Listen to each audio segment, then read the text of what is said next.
রুদ্ধ ইংল্যান্ড চলে গেছে আজ 2 মাস হয়ে গেছে। এই 2 মাস রাত নিজের পড়াশোনায় ব্যস্ত ছিল, পড়াশোনাতেই ফোকাস দিয়েছে সে। মাঝে মধ্যে মন খারাপ হলে শুভ্রার সঙ্গে কথা বলে, না হলে পুফির সঙ্গে দুষ্টুমি করে সময় পার করে দিত সে। 2 মাসে যতবারই রুদ্ধের সাথে তার কথা হয়েছে ততবারই রুদ্ধ তাকে শাসিয়ে বলেছে সে যেন তার পড়াশোনাটা ভালোভাবে ফোকাস দিয়ে করে। রুদ্ধ পড়াশোনা নিয়ে মারাত্মক সিরিয়াস একজন লোক। আজ সেপ্টেম্বর 10 তারিখ। সেপ্টেম্বর মাস সাধারণত বর্ষার শেষ দিক, মানে এ মাসেও বৃষ্টির আনাগোনা চলতে থাকে এবং শরৎ ঋতুর শুরু। আংশিক মেঘলা থেকে মেঘাচ্ছন্ন আকাশ থাকে বেশিরভাগ দিন। বৃষ্টি এখনও হতে পারে, তবে আগের মাসগুলোর তুলনায় কমে এসেছে। বিশেষ করে হালকা থেকে মাঝারি ধরনের বৃষ্টি হয়। দিনের বেলা আর্দ্রতা বেশি থাকে, তাই গরম লাগতে পারে, যদিও বর্ষার শেষের কারণে তা কিছুটা সহনীয় হয়। সন্ধ্যা ও রাতের দিকে আবহাওয়া অনেক সময় তুলনামূলকভাবে শীতল ও মৃদু হাওয়া বহে। কাশফুল ফুটতে শুরু করেছে, যা শরতের আগমনী বার্তা দিচ্ছে। আকাশ অনেক সময় নীলচে ও উজ্জ্বল হয়ে ওঠে, তবে তার মধ্যে ভেসে বেড়ায় তুলোর মতো সাদা মেঘ। শরতের রাতে আকাশ স্বচ্ছ ও তারায় ভরা থাকে। বর্ষা শেষে বাতাসে ধুলোবালি কম থাকে আর মেঘও তেমন থাকে না, ফলে আকাশ স্বচ্ছ দেখা যায়। বৃষ্টির শেষে বাতাস শুষ্ক হয়, ফলে আলো প্রতিফলিত বা বিকৃত হয় না। তারাগুলো আরও উজ্জ্বল ও স্পষ্ট দেখায়। রুদ্ধের সেই খোলা বারান্দায় বসে সেই তারাগুলোতেরই গুনছে রাত। শরতের আকাশে জলজল মিটিমিটি করতে থাকে তারা, বলে যেন কবিতা লিখে যাচ্ছে নীরবে। রাত ক্রিম কালারের একটা 3 পিস পরে বসে আছে বারান্দায়। তার পাশে বসে আছে তার তোলার ডিব্বা পুফি। তার খুব মন খারাপ। পাপাকে না দেখে তার ভীষণ মন খারাপ হয়ে আছে। মনে অভিমান জমেছে, কেন তার পাপা তাকে ছেড়ে চলে গেছে এত দূরে। বারান্দার এক পাশ জুড়ে ছোট ছোট কাঠ বেলের বিশাল বড় একটা ঝাঁক আছে, সেখানে অসংখ্য ফুল ফুটে আছে। সাদা শুভ্র ছোট ছোট ফুলের দোলাগুলো চকচক করছে যেন চাঁদের মিষ্টি আলোয়। রাত গভীর হলে বারান্দার কোণে রাখা কাঠবেলি গাছটা যেন চুপি চুপি ফুল ফোটায়। ফুলটা এক ধরনের গভীরতা, এক অলক্ষ্য ইন্দ্রিয় জালিকতায় এসে জড়িয়ে ধরে হৃদয়কে। মৌন মাতাল করা সৌরভ ভাসিয়ে শুভ্র রঙা পদ্মগুলো ফুলে ছড়িয়ে আছে। তুষারের মতো কোমল পাপড়িতে হাত বোলালো রাত। রুদ্ধ ইংল্যান্ড যাওয়ার আগে তার বুক সেলফের চাবিটা তাকে দিয়ে গেছে। সেখান থেকে হুমায়ুন আহমেদের একটা বই নিয়ে চলে এসেছে সে। অপেক্ষা বইটা পড়ছে এখন সে বসে বসে। রাতের বই পড়ার মাঝেই হাতে কফি নিয়ে হাজির হলো শুভ্রা আর রুদ্র। রুদ্র আর শুভ্রাকে দেখে রাত বইটা পাশে রেখে তাদের দিকে তাকিয়ে মিষ্টি হাসি দিয়ে বলল, ভাইয়া কেমন আছেন? আর তুমি কফি নিয়ে আসতে গেলে কেন শুভ্রা? আমাকে বললেই তো পারতে, আমি নিয়ে আসতাম। এই তো ভাবি ফাঁকি, ফার্স্ট ক্লাস আছি।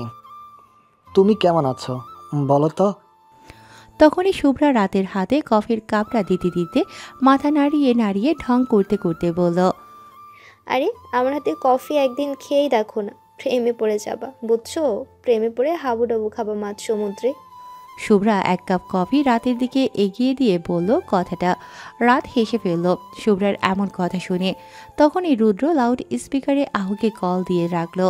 আহু ওপাশ থেকে বলে উঠল, আসসালামু আলাইকুম ভাবিমণি, কেমন আছেন? ওয়ালাইকুম আসসালাম আপু, এই তো আলহামদুলিল্লাহ অনেক ভালো আছি। আপনি কেমন আছেন?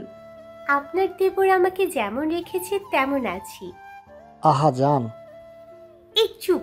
আচ্ছা শুনুন ভাবি, সেদিন আপনার সাথে আমি কথা বলতে পারিনি, আমি সত্যি খুব সরি। সরি বলতে হবে না আপু, আমি নিজেও সেদিন আপনার সাথে কথা বলতে পারিনি। আসলে রুদ্ধ সাহেব এমনভাবে এসে ধমক দিয়েছিল যে ভয়তে আমার মুখ থেকে আর কোনো কথাই বের হয়নি। আসলেই ভাইয়াকে দেখে সেদিন আমিও মিউট হয়ে গিয়েছিলাম ভয়েতে। বাবারে, এরকম সিংহ টাইপ একটা জামাই কিভাবে সামলান? আহুর এমন কথা শুনে হেসে ফেলল রাত। লজ্জায় মাথা নিচু করে ফেলল। আসলেই জামাই একটা সিংহ মার খালো। তখনই পাশ থেকে শুভ্রা বলে উঠল, ভাবি আমরা না পরিকল্পনা করেছি সবাই মিলে সাজে ঘুরতে যাব। রাত কফি কাপে চুমুক দিয়ে শুভ্রার দিকে তাকিয়ে বলল, কিন্তু তোমার ভাইয়া। ভাইয়াকে নিয়ে টেনশন নাই, ভাইয়া কিছু বলবে না, তুমি টেনশন করো না তো। আর তুমি যদি আজকে রাতের মধ্যে প্যাকিং সব কমপ্লিট করে ফেলো তাহলে আমরা আগামীকালকে রওনা দেব। রাত মাথা নাড়িয়ে জিজ্ঞেস করল, সে না হয় প্যাকিং করলাম, কিন্তু বাবা মা তারা কি রাজি হয়েছে? তুমি সবাইকে বলছো তো? হ্যাঁ, সবাইকে বলা হয়ে গেছে, শুধু তোমাকে এখন জানাচ্ছি কারণ তোমাকে সারপ্রাইজ দিতে চাচ্ছিলাম। ভাবলাম অনেক দিন ধরে আমাদের কোথাও ঘোরাঘুরি করা হয় না, একটা সুযোগ পেয়েছি যেহেতু, চাইলে সবাই মিলে একসাথে একটা ট্যুর দিয়ে আসি। তখনই রুদ্র কফির কাপটা ধাপ করে পাশে রেখে শুভ্রার চুল টেনে ধরে বলল, সব বাদ দিয়ে আমার আহু পাখিকে কিভাবে নেওয়া যায় সেই প্ল্যানটা একটু কর। শুভ্রা নিজের চুল ছাড়িয়ে ঢং করতে করতে বলল, সেই প্ল্যান আমার করা হয়ে গেছে। আমরা আগামীকাল রেডি হয়ে ভাবিমণিকে নিয়ে আহু আপুকে নিয়ে আসবো। আচ্ছা, করলাম না। রাত শুভ্রার দিকে তাকিয়ে জিজ্ঞেস করল, আহুও কি আমাদের সাথে যাচ্ছে? হ্যাঁ ভাবি, তুমি, আমি, রুদ্র ভাইয়া আর আহু ভাবি। আচ্ছা ঠিক আছে, তাহলে চলো যাওয়া যাক। কথাটা বলেই আড্ডা দিতে শুরু করে দিল তারা তিনজন, আর কোলে রয়েছে আহু। তিনজন মিলে প্ল্যান করলো আগামীকাল আহুদের বাসায় গিয়ে তার বাবাকে বলবে তারা একটা বিয়ের প্রোগ্রাম খেতে যাবে সিলেটে। তাদের এক বান্ধবীর বিয়ে, খুবই ক্লোজ একজন বান্ধবী, না গেলে খুবই রাগ করবে। সেই বাহানা দেখিয়ে আহুকে নিয়ে যাবে তারা আগামীকাল ভাবলো। পরদিন সকালে, খুব সকালেই তারা বেরিয়ে পড়ল। আহুকে আনতে গিয়ে টানা 2 ঘন্টা নাটক করতে হয়েছে তাদের। রুদ্র বাড়ির বাহিরে দাঁড়িয়েছিল, সে ভেতরে যায়নি। যদি তাকে চিনে ফেলে তাহলে আরেক বিপদ হবে, কারণ প্রায় সময় সে আহুদের বাড়ির সামনে এসে দাঁড়িয়ে থাকে। আহুকে বের করে নিয়েই তারা গাড়িতে উঠে পড়ল।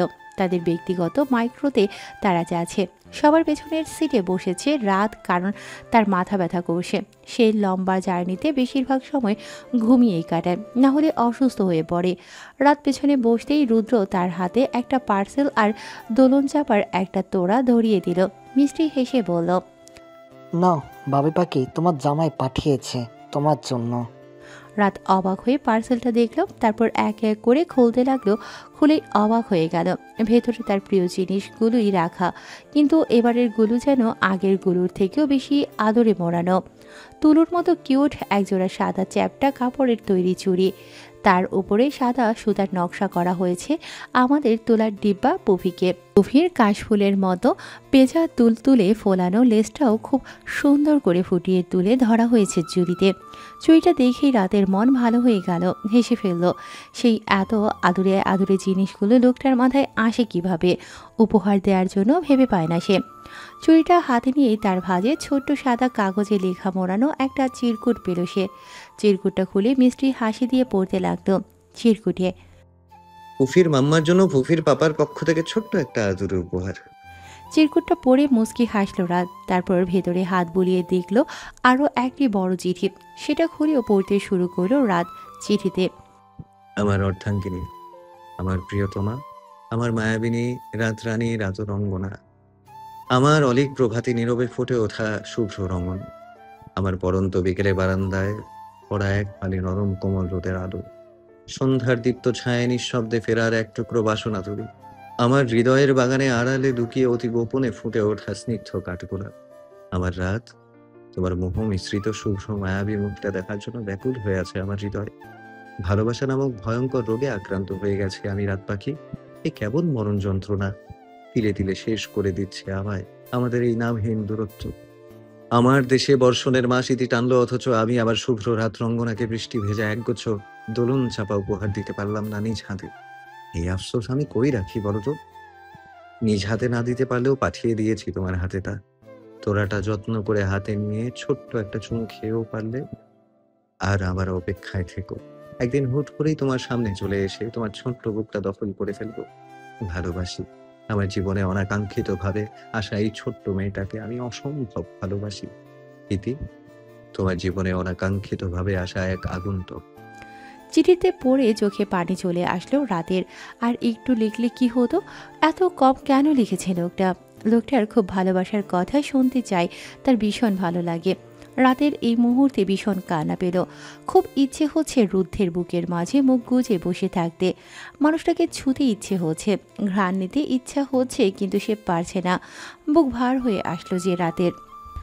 ঢাকার আকাশ তখনও ধূসর কালো মেঘে নিঃশব্দ চাদরে ঢাকা। চারিদিকে নিস্তব্ধতা, অথচ ভেতরে ভেতরে এক অস্থির জোয়ার। শহর শান্ত হয়ে আছে। রাতরা রওনা সাজেকের পথে। সকাল 11টায় মাইক্রো স্টার্ট নেয়। টিপটিপ করে বৃষ্টি পড়া শুরু হয়ে গেছে ততক্ষণে।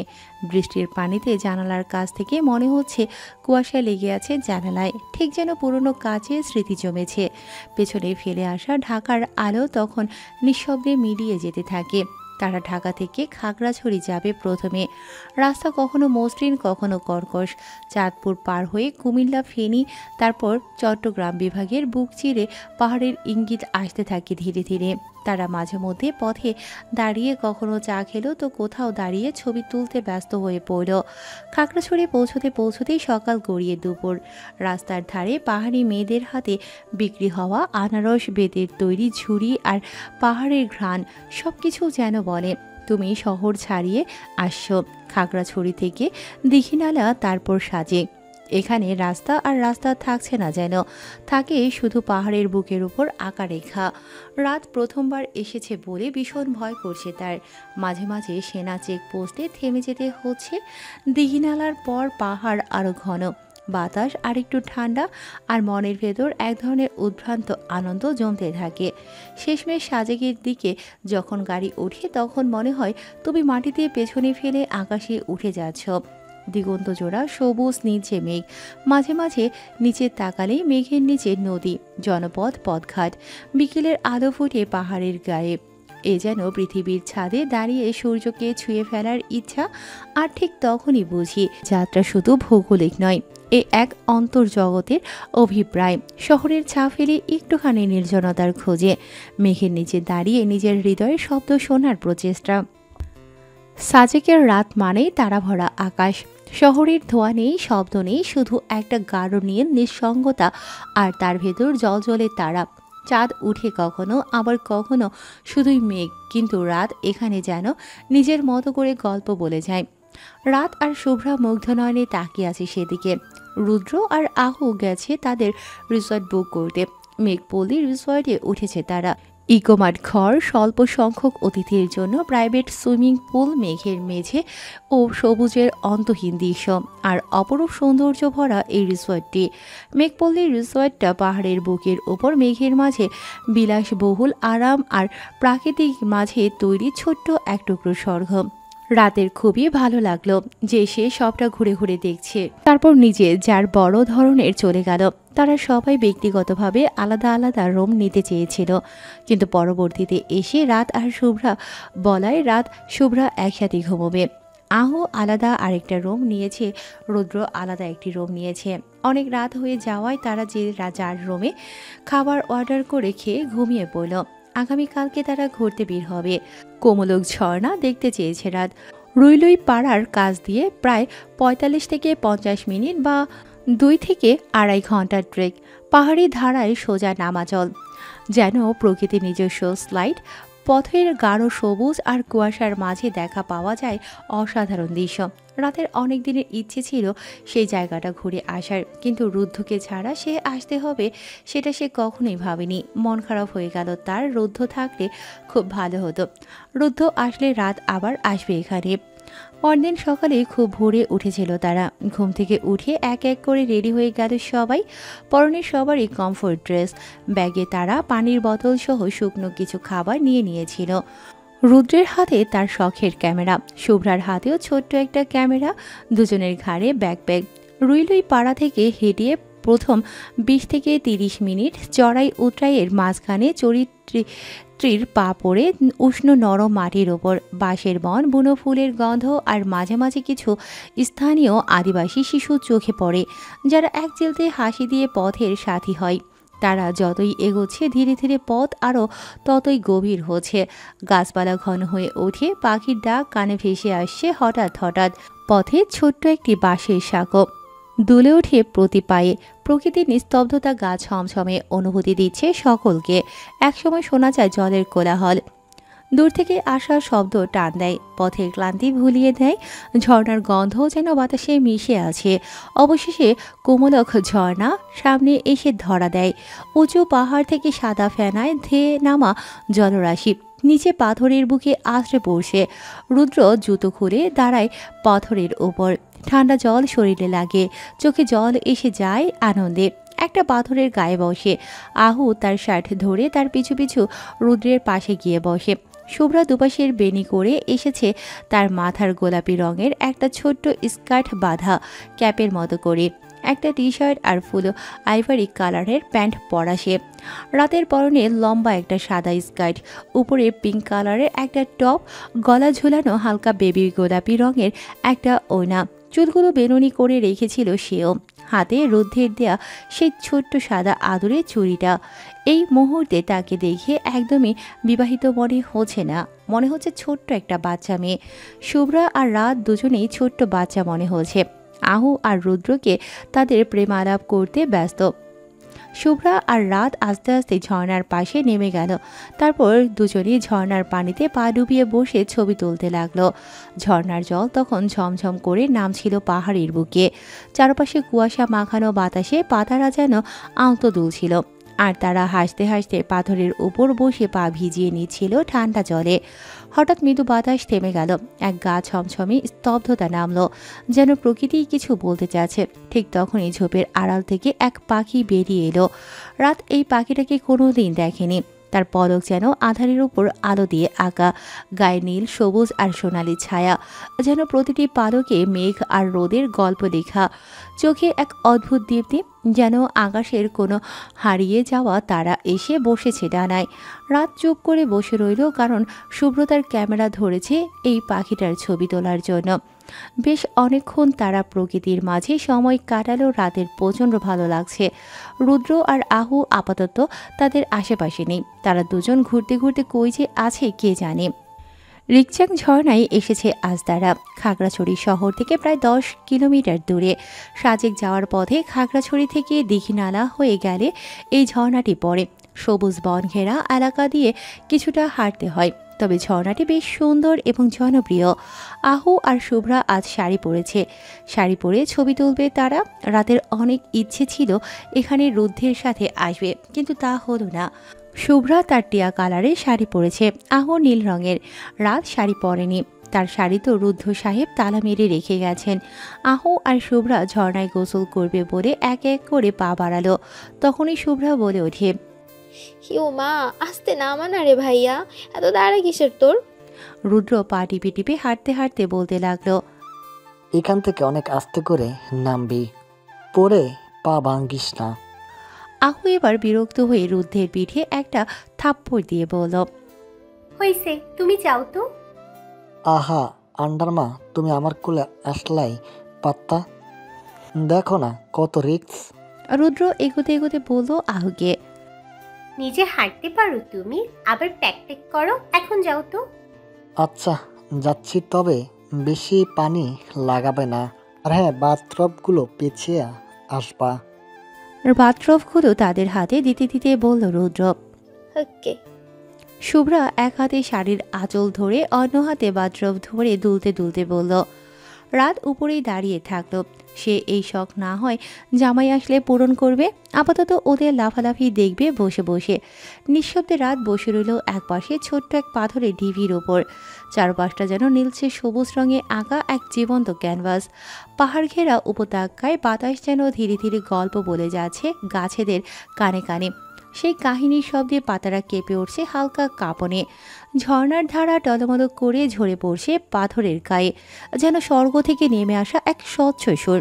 পানির শব্দ ছলাৎ ছলাৎ, কখনো মৃদু সুরে, কখনো আবার তীব্র উচ্ছ্বাসে গেয়ে যাচ্ছে একরাশ অপূর্ণতা আর আনন্দের মিশ্র গান। ঝর্ণার জলে সূর্যের আলো এসে পড়তেই একরকম সোনালি আভা ছড়িয়ে পড়ল। শুভ্রা আর আহুর শাড়ির রং মিলেমিশে গেল সেই আলো জলের খেলায়। টিয়া আর নীল রং যেন প্রকৃতির মাঝে নতুন ফুল ফুটিয়ে তুলল। তারা দুজনই জলে পা ডুবিয়ে শিশুর মতো আনন্দে কিচিরমিচির করছে, আর জলের ফোঁটায় ভিজিয়ে চুল, হাসি আর মন। রাতের মনটা কিন্তু আজ খানিকটা নরম কুয়াশার মতো। সে শুধু দেখে যাচ্ছে, দেখছে আহু আর শুভ্রার ভেজা চুলে রোদের খেলা। ঝর্ণার নিচে তারা দাঁড়িয়ে হাসে, জলে গা ভাসিয়ে দিচ্ছে। ঝর্ণার ধারা ঘেঁষে ছোট্ট ছোট্ট সবুজ ঘাসের ডগায় জমে থাকা শিশির এখনও শুকায়নি। পাখিরা মাঝে মাঝে ডাকে। দূরে পাহাড়ের কোল ঘেঁষে মেঘ হেঁটে যাচ্ছে ধীরে ধীরে। রাতের চোখে পড়ে হঠাৎ করে বাতাস একটু বেড়ে গেছে।